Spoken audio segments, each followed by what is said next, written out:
முதல் வாசகம். 1 சாமுவேல் நூலிலிருந்து வாசகம். அதிகாரம் 3. இறைவசனங்கள் 1-10 மற்றும் 19-20 முடிய. சிறுவன் சாமுவேல் ஏலியின் மேற்பார்வையில் ஆண்டவருக்கு பணிவிடை செய்து வந்தான்.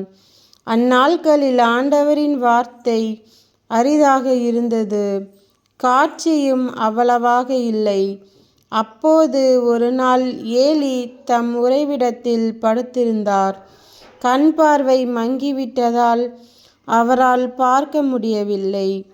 கடவுளின் விளக்கு இன்னும் அணையவில்லை.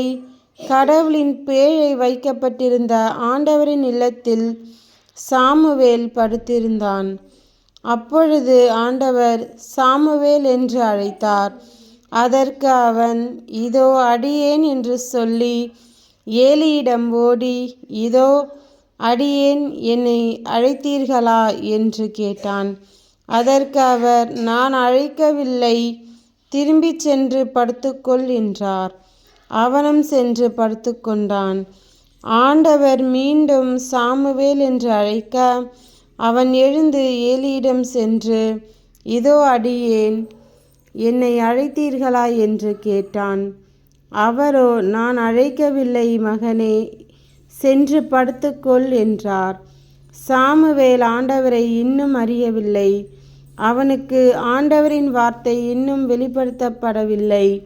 3ஆம் முறையாக ஆண்டவர் சாமுவேல் என்று அழைத்தார். அவன் எழுந்து ஏலியிடம் சென்று, இதோ அடியேன், என்னை அழைத்தீர்களா என்று கேட்டான். அப்பொழுது சிறுவனை ஆண்டவர் தாம் அழைத்தார் என்று ஏலி தெரிந்து கொண்டார். பின்பு ஏலி சாமுவேலை நோக்கி, சென்று படுத்துக்கொள், உன்னை அவர் மீண்டும் அழைத்தால் அதற்கு நீ, ஆண்டவரே பேசும், அடியேன் கேட்கிறேன் என்று பதில் சொல் என்றார்.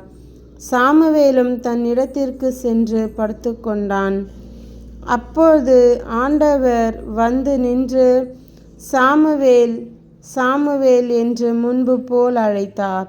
அதற்கு சாமுவேல், பேசும், அடியேன் கேட்கிறேன் என்று மறுமொழி கூறினான். சாமுவேல் வளர்ந்தான். ஆண்டவர் அவனோடு இருந்தார். சாமுவேலின் வார்த்தை எதையும் அவர் வீண் போக விடவில்லை. சாமுவேல் கண்ட ஆண்டவரின் இறைவாக்கினராக நியமிக்கப்பட்டு விட்டார் என்று தான் முதல் பெயர்செபா வரையிலும் அனைத்து இஸ்ரேலரும் அறிந்து கொண்டனர். ஆண்டவரின் அருள்வாக்கு. இறைவா, உமக்கு நன்றி. நற்செய்தி வாசகம். புனித மார்க் எழுதிய நற்செய்தியிலிருந்து வாசகம். அதிகாரம் 1. இறைவசனங்கள் 29-39 முடிய. பின்பு அவர்கள் தொழுகை கூடத்தை விட்டு வெளியே வந்து யாக்கோபு, யோவானுடன் சீமோன், அந்திரேயா ஆகியோரின் வீட்டிற்குள் சென்றார்கள். சீமோனுடைய மாமியார் காய்ச்சலாய் கிடந்தார். உடனே அவர்கள் அதை பற்றி இயேசுவிடம் சொன்னார்கள். இயேசு அவர் அருகில் சென்று கையை பிடித்து அவரை தூக்கினார். காய்ச்சல் அவரை விட்டு நீங்கிற்று. அவர் அவர்களுக்கு பணிவிடை செய்தார். மாலை வேளையில் கதிரவன் மறையும் நேரத்தில் நோயாளர்கள், பேய் பிடித்தவர்கள் அனைவரையும் அவரிடம் கொண்டு வந்தார்கள். நகர் முழுவதும் வீட்டு வாயில் முன் கூடியிருந்தது. பல்வேறு பிணிகளால் வருந்திய பலரை அவர் குணப்படுத்தினார். பல பேய்களையும் ஓட்டினார். அப்பேய்கள் அவரை அறிந்திருந்ததால் அவற்றை அவர் பேசவிடவில்லை. இயேசு விடியற்காலை கருக்களில் எழுந்து தனிமையான ஓர் இடத்திற்கு புறப்பட்டு சென்றார். அங்கே அவர் இறைவனிடம் வேண்டிக் கொண்டிருந்தார்.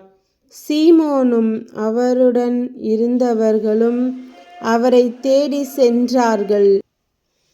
அவரை கண்டதும் எல்லாரும் உம்மை தேடிக்கொண்டிருக்கின்றனர் என்றார்கள். அதற்கு அவர், நாம் அடுத்த ஊர்களுக்கு போவோம், அங்கும் நான் நற்செய்தியை பறைசாற்ற வேண்டும், ஏனெனில் இதற்காகவே நான் வந்திருக்கிறேன் என்று சொன்னார். பின்பு அவர் கலிலேய நாடு முழுவதும் சென்று அவர்களுடைய தொழுகை கூடங்களில் நற்செய்தியை பறைசாற்றியும் பேய்களை ஓட்டியும் வந்தார். கிறிஸ்துவின் நற்செய்தி. கிறிஸ்துவே உமக்கு புகழ்.